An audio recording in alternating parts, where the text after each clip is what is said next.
L'accord de Paris pour le climat est accepté. C'était il y a 10 ans. Lors de la COP 21, 195 pays parviennent à un accord pour limiter le réchauffement climatique.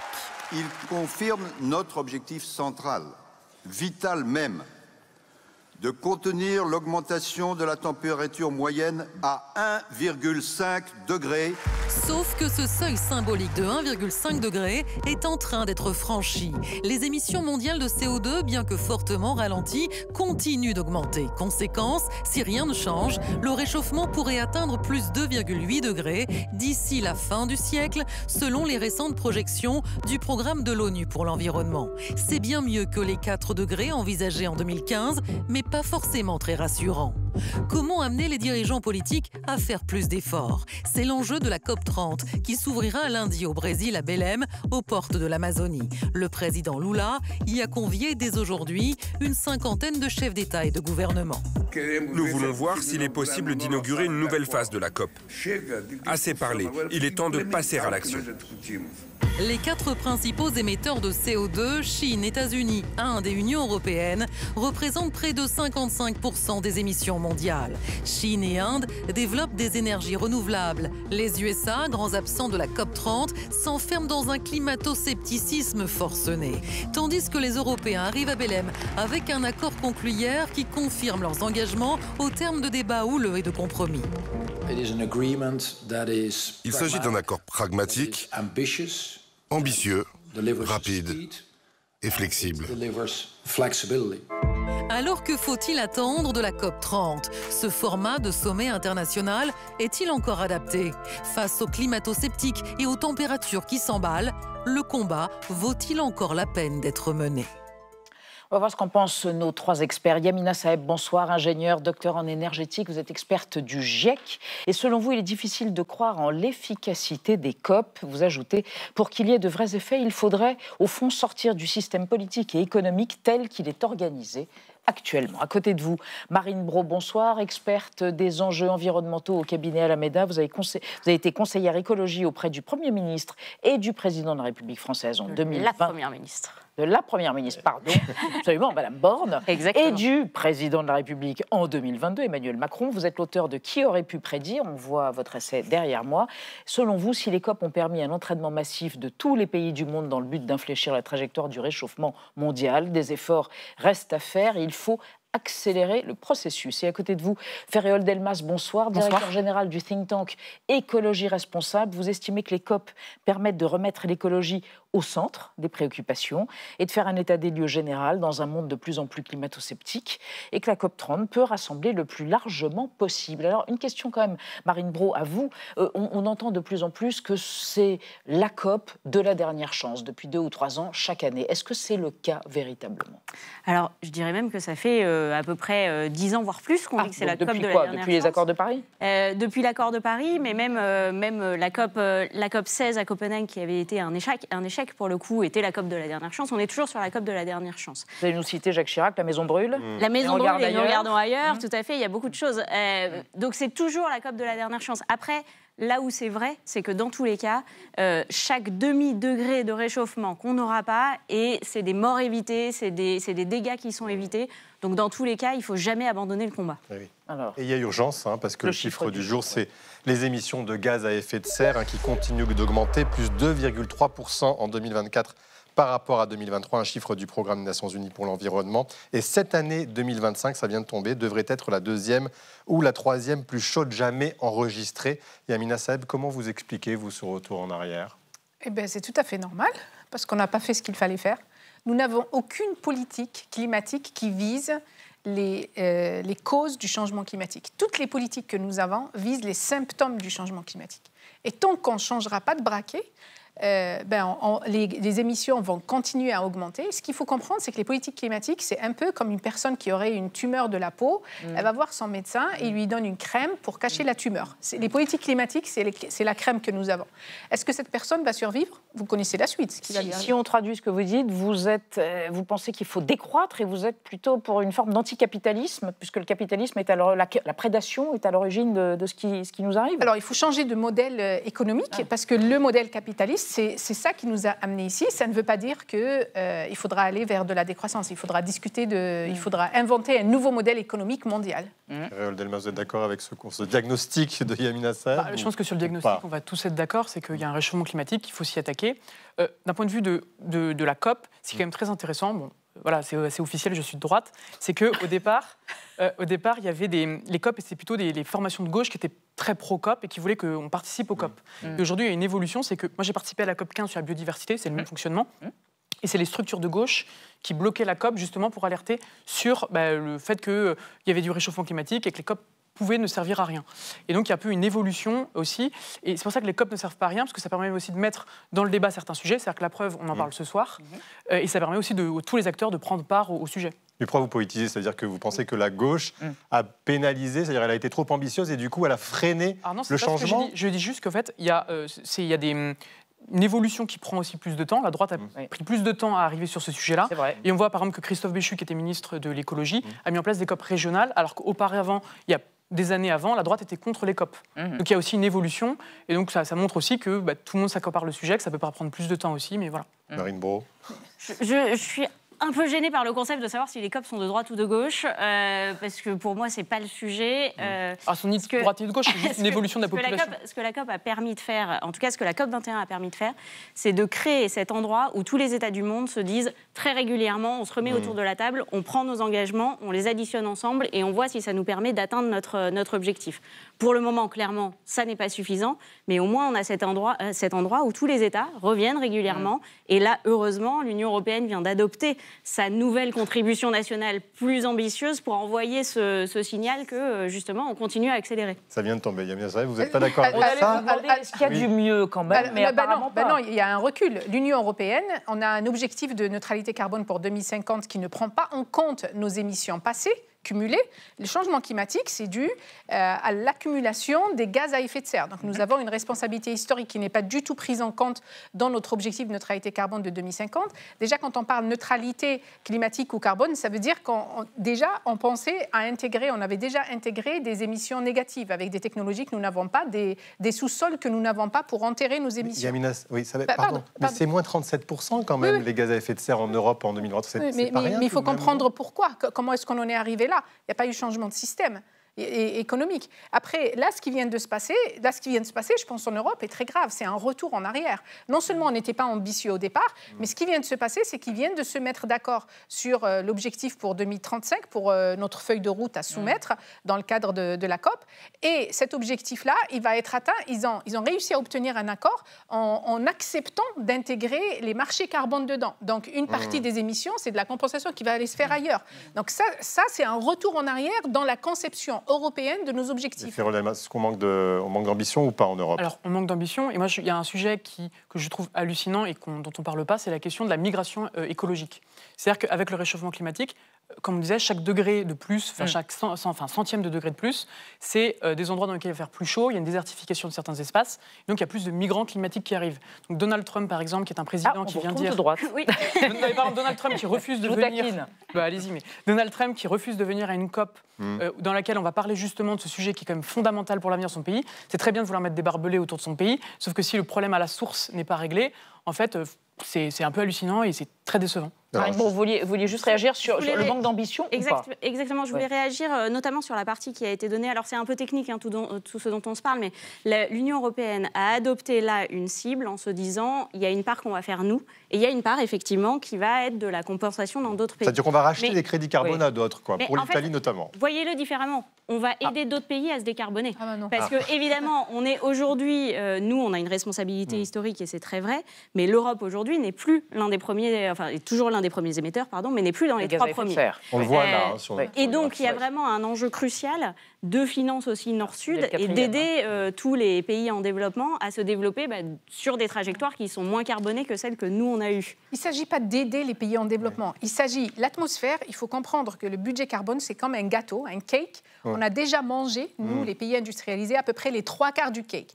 Il reste un petit peu moins d'un quart à se partager tous entre maintenant et la fin du siècle. Donc c'est déjà une question morale vis-à-vis de nos enfants. On oublie les pays du Sud. De toute façon, on ne s'intéresse pas trop au Sud. Donc vis-à-vis de nos enfants déjà, il n'y a pas suffisamment, il n'y a plus de place dans l'atmosphère pour nos émissions au rythme auquel, sur lequel... Malgré les efforts qui sont faits, malgré la progression, malgré toutes les politiques qu'on met en place. Parce que les politiques que l'on met en place, encore une fois, c'est de la crème pour une tumeur de la peau. Alors, justement, Donald Trump, vous en parliez, Ferrol Damas, ça ne va pas vous faire plaisir, Yamina Saeb, il ne cesse d'afficher son climato-scepticisme, pas plus tard qu'hier encore. Écoutez le président américain. Anyone ever heard of the Green New Scam? Remember the old thing, global warming, and then it would be too cool? So they came up with the greatest, climate change. No matter what, if it goes up, if it goes down, climate change. But my policy was very simple. Drill, baby, drill. We're drilling like crazy right now. Oui, on creuse pour trouver du pétrole, des énergies fossiles. Ferrol Delmas, quand vous entendez ça, vous dites qu'on est quand même sur la mauvaise voie, qu'on n'y arrivera pas avec un président américain comme ça, ou il y a quand même des initiatives individuelles qui compensent? Alors, il y a des initiatives individuelles qui compensent, ça compense toujours. Après, le problème, il est quand même plus global. C'est-à-dire qu'on a toujours opposé les politiques d'atténuation et les politiques d'adaptation. Alors qu'il faut les deux. Une politique d'adaptation, ça veut dire, demain, on n'aura plus assez d'eau, comment on commence à désaliniser l'eau de mer, par exemple. Atténuation, ça veut dire comment on arrive à lutter de manière efficace contre le réchauffement climatique en prenant le problème à la racine, c'est-à-dire à la pollution, à la décarbonation de la société. Vous êtes ce qu'on appelle un technosolutionniste? Alors non, parce que technosolutionniste, ça veut dire le progrès technique. La désalination sur l'eau de mer, ça rentre dans ça rentre dedans, mais en fait, c'est le vrai problème du sujet, c'est qu'on passe son temps à dire il y a d'un côté les technosolutionnistes et de les autres les décroissants. Alors qu'en fait, le sujet est beaucoup plus global parce qu'il faut à la fois désaliniser l'eau de mer parce que s'il n'y a plus d'eau, voilà, et si l'innovation peut le permettre, mais en même temps, ça ne veut pas dire qu'il ne faut pas penser à des solutions pour adapter nos sociétés et par exemple à la décarbonation. Marine Brault, sur les États-Unis, parce qu'on se dit qu'il y avait un leadership aussi américain-européen, aujourd'hui il n'y en a plus, c'est ça aussi qui manque pour entraîner le monde? Alors, c'est sûr que le monde dans lequel Donald Trump essaye de nous amener, cette espèce de monde un peu orwellien, où certaines choses n'existent pas, où la science est remise en cause en permanence, est un danger. Et c'est un danger qui est d'autant plus important qu'il peut en inspirer d'autres. Et qui peut inspirer des gens pour se dire en fait, c'est pas si important, on va refaire autre chose. Et effectivement, on va rester dans un système qu'on n'essaye pas du tout de rénover. Au cours de son premier mandat, il y avait eu vraiment un mouvement de résistance avec des États américains, des entreprises qui s'étaient engagées quand même. Ce mouvement-là, on le voit moins ici. Malgré tout, pour le moment, on ne voit pas de recul chez les grands émetteurs, chez la Chine, chez l'Union européenne. Donc, on peut espérer que ça tienne... De recul dans les engagements, vous voulez dire, par rapport à leurs engagements. On peut espérer que ça tienne le temps de son mandat et qu'il y aura peut-être quelqu'un de plus engagé ensuite. Vous partagez le prudent optimisme de votre voisine? Moi, je ne suis pas très optimiste. Mais point de vue leadership. Aujourd'hui, il faut reconnaître une chose, sur le plan des technologies, le leadership est chinois. Il n'est ni européen ni américain. Ça, c'est over pour nous. Et les Chinois ont fait un gros travail tout de même. Ils ont fait un gros travail. Mais ils ne travaillent que sur la partie production. Ils ne travaillent pas sur la partie réduction de la demande. Et tant qu'on ne travaillera pas sur la réduction de la demande, on ne va pas y arriver. Donc, ce sont les premiers émetteurs de gaz à effet de serre de la planète et ils ouvrent une mine de charbon par semaine. Donc, oui, ce sont les premiers émetteurs parce que c'est aussi là-bas que tous nos produits sont produits là-bas. Une grande partie de nos produits là-bas. Ils ne réduisent pas la demande parce que nous-mêmes sommes les premiers consommateurs et de leurs produits. Donc le problème est aussi européen là-dessus. Je voudrais juste souligner quand même que la Chine, c'est une question de compétitivité économique. C'est-à-dire que la Chine, ils se disent qu'ils ont loupé le virage de la révolution industrielle du 19e siècle et qu'ils ne louperont pas le virage de la révolution des technologies du 21e siècle. Et ça, c'est l'Union européenne qui est en train de le louper en hésitant, en revenant en arrière sur le Green Deal, en se posant la question de est-ce qu'on interdit ou pas la vente de véhicules thermiques neufs en 2035. Et on est en train de perdre cette bataille-là de compétitivité et de souveraineté sur les technologies vertes. Attendez, vous allez réagir, mais à propos de ces paradoxes intéressants et problématiques, on va évoquer avec vous, Anna, le Brésil, qui est le pays hôte de la COP30, qui est tiraillé justement entre la lutte contre le réchauffement climatique et la course au pétrole. Ben oui, c'est assez paradoxal parce que d'un côté, le Brésil n'a jamais autant fait baisser ses émissions de gaz à effet de serre qu'en 2024, grâce notamment au recul de la déforestation. Regardez, moins 11% en un an, avec un objectif pour 2030 encore plus ambitieux, c'est-à-dire éradiquer totalement la déforestation. C'est ce qu'a rappelé la ministre de l'Environnement brésilienne. Mais d'un autre côté, le Brésil, qui est le 8e producteur mondial de pétrole, a donné son feu vert à un projet d'exploitation minière en Amazonie, au large de l'Amazonie, de quoi faire hurler les écologistes qui, eux, dénoncent un sabotage juste avant l'ouverture de cette COP. Le président Lula, lui, se défend. Pour lui, le monde n'est pas prêt à vivre sans pétrole. Et il l'a d'ailleurs encore rappelé il y a quelques jours. Et en plus, il ajoute que cette manne financière, qui représente quand même près de 45 milliards de dollars en 2024, servira à financer la transition écologique et développer des biocarburants et de l'hydrogène vert. Ce sont ses arguments.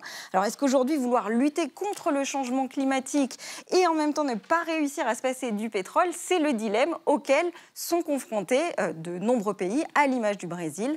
Yamina Saeb. Oui. Je reviens à mon point de départ. Dans le système économique tel qu'il est organisé aujourd'hui mondial, il n'est pas possible de lutter contre le changement climatique. Ça, c'est un fait. Il y a beaucoup d'études maintenant qui convergent vers la même conclusion. Alors, qu'est-ce que vous dites à Lula, qui dit, voilà, grâce au pétrole, je finance les énergies? Il dit ça, bien sûr, c'est un pays en développement, c'est un pays BRICS, qui a besoin d'argent pour financer. Lula tout seul ne peut pas résoudre le problème. C'est un problème mondial. Et c'est pour ça que si on reste dans le système mondial tel qu'il est organisé, mais ce n'est pas juste ce que Lula a fait, la même chose se produit dans tous les pays du monde. Sachant que vous prenez les États-Unis, par exemple, qui est le premier producteur de pétrole aujourd'hui ? C'est les États-Unis d'Amérique. Ferréol Delmas sur ce paradoxe. Alors sur le paradoxe, déjà juste pour rebondir sur la déforestation, ce qui était très intéressant, c'est que je ne sais pas si vous avez vu passer l'information, mais pour installer la COP, on a quand même déforesté plusieurs dizaines de milliers d'hectares autour de Belém pour faire passer une autoroute, l'autoroute de la Liberté ou l'avenue de la Liberté. Non, déjà, je crois que c'est une fake celle-là. Alors non, l'autoroute a vraiment été faite et le Brésil a dit que c'était pas fait pour la COP. Bon, après, à proximité de la COP. Voilà, sur cette capacité à vouloir sortir des énergies fossiles et à ne pas y arriver. On se rappelle quand même qu'à la COP 2028, il y avait cette volonté, le mot d'ordre, c'était il faut sortir absolument des énergies fossiles. Sortir des énergies fossiles, en France, ça veut dire sortir surtout du pétrole. Et c'est une question de souveraineté. Lors de la COP 28. Lors de la COP 28. Mais du coup, il faut trouver une alternative. Et l'alternative, c'est comment on développe d'autres modèles de déplacement, notamment. Et ça peut être le cas du lithium. Par exemple, le lithium avec des batteries électriques, c'est peut-être une solution. Alors forcément, on va ouvrir des mines de lithium dans l'Allier, on va ouvrir des mines de lithium dans... Alors, déjà, on a du lithium en France, donc avant d'aller en Afrique, on peut déjà aller en France, parce qu'on a du lithium dans l'Allier, on a du lithium dans l'Hérault, mais forcément, ça pollue, mais en même temps, c'est ce qui nous permet d'utiliser des énergies vertes après.